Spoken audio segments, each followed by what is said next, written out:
Merci, monsieur le modérateur. Pierre, je dirais. Donc, bonjour. À la suite de l'expérience du Maroc et de l'Arabie Saoudite, j'ai l'honneur de partager avec vous l'expérience de la Côte d'Ivoire. C'est une expérience récente, également, je dirais, modeste, à l'image de la taille du pays, de son économie. Mais avant d'aller à ma présentation, permettez-moi d'abord d'adresser un mot de présentation de remerciement. Il s'agit de ma première participation à une activité de l'APSEP.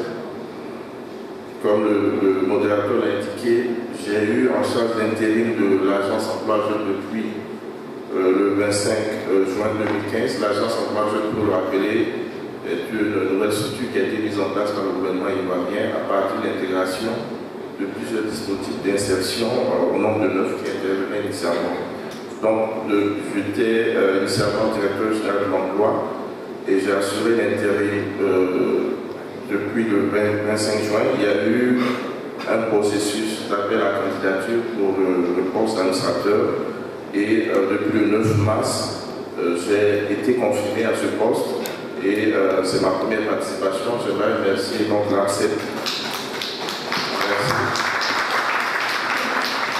Je remercie l'APSEP. J'ai bien apprécié l'accueil. Je suis vraiment en famille. Et je remercie également les collègues de l'APSEP qui m'ont tout de suite adopté. J'ai bénéficié déjà des échanges très instructifs. Et je ne doute pas quant à la bonne collaboration pour les activités à venir. Merci beaucoup. Donc, ma présentation sur le thème services en ligne et innovation proposés aux investisseurs et entreprises par les services publics d'emploi, contribution à la Côte d'Ivoire. Nous avons opté pour une présentation qui répond directement donc, à la question, c'est-à-dire comment l'agence Emploi Jeunes contribue donc par ses innovations à améliorer les services donc aux investisseurs, aux entreprises en Côte d'Ivoire. Pour ce faire, nous nous sommes posés trois questions qui constituent le fil conducteur de notre présentation. Comment nous appréhendons donc cette problématique à travers le thème qui nous est donc proposé?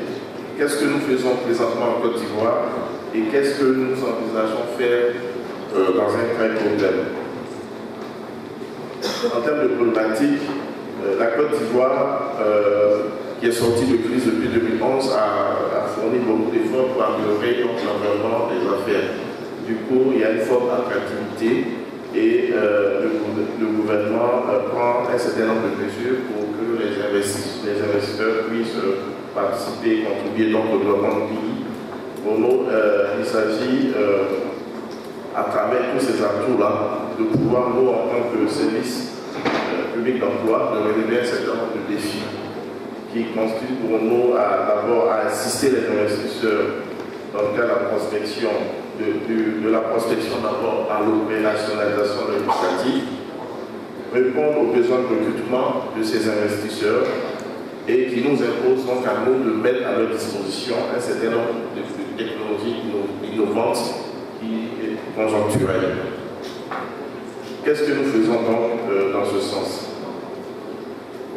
Depuis le 18 août 2015, l'agence a mis en ligne un site internet intégrant un profil spécifique pour l'entreprise. Donc vous avez le site, vous pouvez le tester. Au niveau de ce site internet, là, nous avons deux innovations par rapport aux anciennes déclinaisons de ce site-là. Il y a d'abord un espace entreprise et cabinet de recrutement. Et ensuite, un espace, il y a la possibilité pour l'entreprise d'interagir avec le postulant. Comme vous le voyez, il y a un espace dédié qui permet à l'employeur de pouvoir avoir son profil, le renseigner et publier, poster des offres. Donc l'employeur peut, à partir sans se rendre à l'agence ou sans remplir un formulaire, il peut, à partir de son lieu de travail, avoir accès à notre plateforme, ouvrir son profil et poster une offre d'emploi. C'est déjà une première étape. Ensuite, il y a toute une sécurité autour de la diffusion effective de l'offre. Il a la possibilité, certes, de librement ouvrir son profil, mais il y a une validation interne qui permet de nous assurer que l'entreprise existe vraiment et qu'on a fait effectivement à une entreprise crédible. Et ensuite, il a la possibilité donc, de pouvoir publier, donc, de poster ces différentes offres. Ensuite, il a également la possibilité de pouvoir avoir accès à un certain nombre d'informations pour lui permettre donc d'apprécier la qualité des ressources humaines disponibles et de bien apprécier la disponibilité de compétences. Donc, à la date de capture d'écran, nous avions un peu plus de 50 000 CV disponibles. Le site, il a à peine 6 mois. Nous sommes en moyenne à 10 000 inscriptions par mois. Et au moment, nous avons 50 000 CV disponibles qui sont accessibles, je dirais, avec une vue partielle. Donc, l'employeur a la possibilité déjà d'avoir des premières informations. Il a également la possibilité de suivre en temps réel le traitement de son offre. Après, bien entendu, la validation au niveau de nos services. Il peut également avoir accès aux différents résultats des tests. Voilà, donc. Et il a la possibilité de savoir le nombre d'offres qu'il a postées. Donc, c'est vraiment une base dédiée à l'employeur qui lui permet d'avoir des informations utiles et même avoir des informations sur les tendances du secteur, quelles sont les tendances en termes d'offres d'opportunités de jeu en ce qui concerne les différents secteurs d'activité. Pour nous, à partir de notre plateforme, donc aujourd'hui, l'employeur peut disposer d'abord d'un profil sur le site. Il a la possibilité de poster des offres. Il peut consulter les disponibilités et se rassurer de la disponibilité du profil.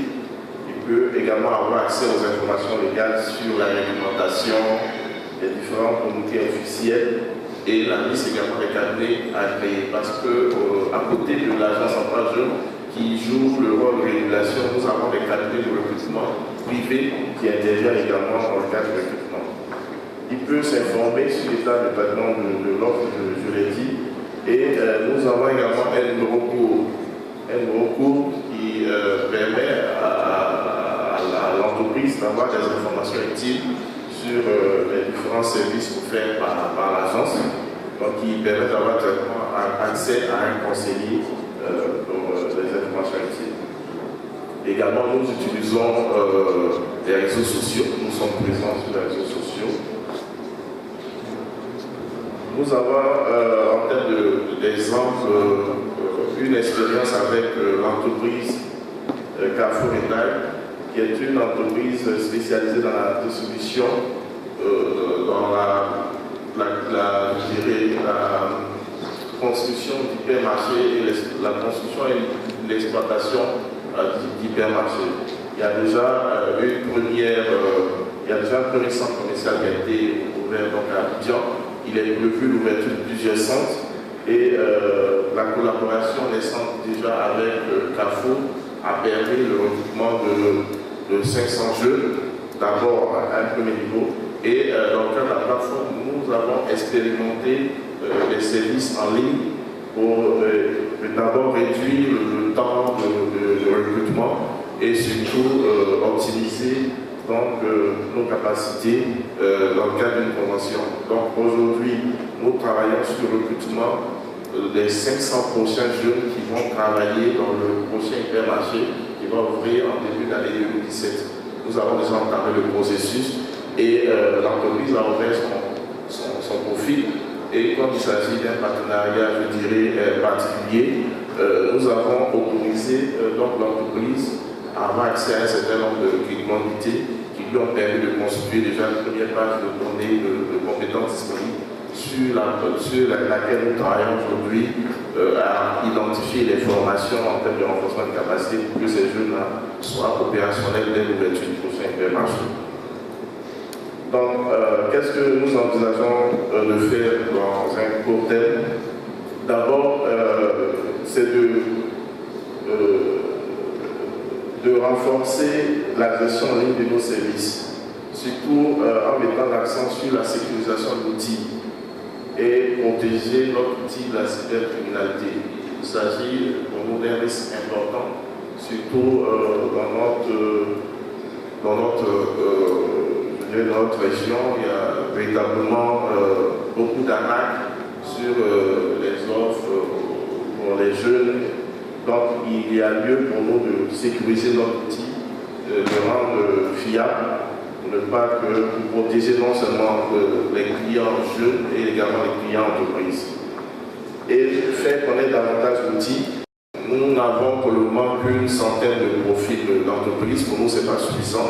Nous avons le profil entreprise opérationnel depuis le mois de février et nous avons une centaine d'entreprises. Ce n'est pas suffisant compte tenu du nombre d'entreprises en Côte d'Ivoire et nous voulons donc renforcer les partenariats avec les organisations de sécurité privée pour qu'on ait davantage d'entreprises avec ces profils pour offrir aux jeunes davantage d'opportunités.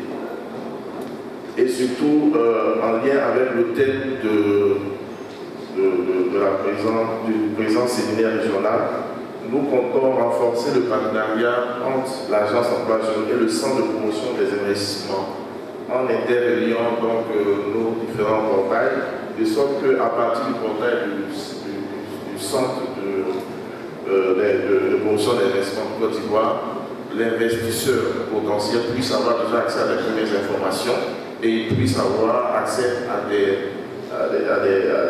données sur la disponibilité de compétences qui permettra certainement de faciliter sa décision d'investissement et de rassurer sur la qualité des ressources humaines.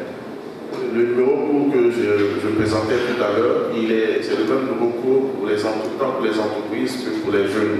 Donc nous prévoyons d'avoir un numéro court qui sera spécialement dédié aux employeurs, qui sera différencié de celui qui est dédié aux jeunes pour que nos réactions soient plus efficaces. Également, il est prévu de créer des alertes candidats.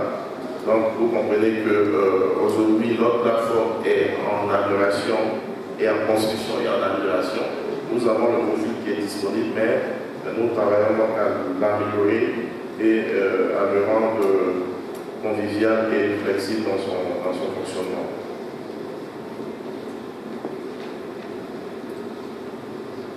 Et surtout, l'un de nos projets importants, d'ici juin 2016, nous prévoyons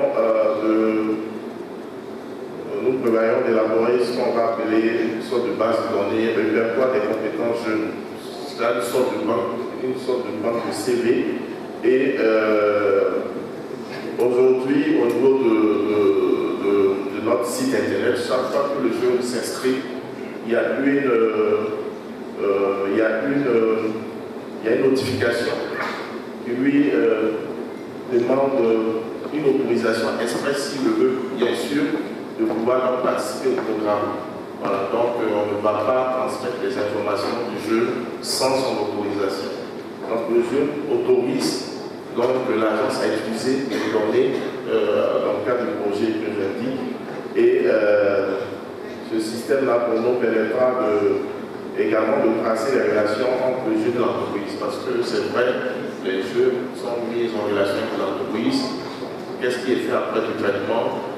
Est-ce que le jeune a une suite positive quant à son insertion? Donc le système que nous comptons mettre en place doit être capable de suivre tout le processus en lien avec l'entreprise.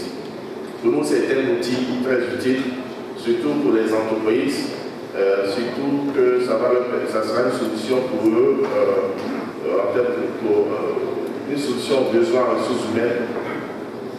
Également, ça va surtout leur permettre de réduire les coûts et les délais de traitement en termes de recrutement.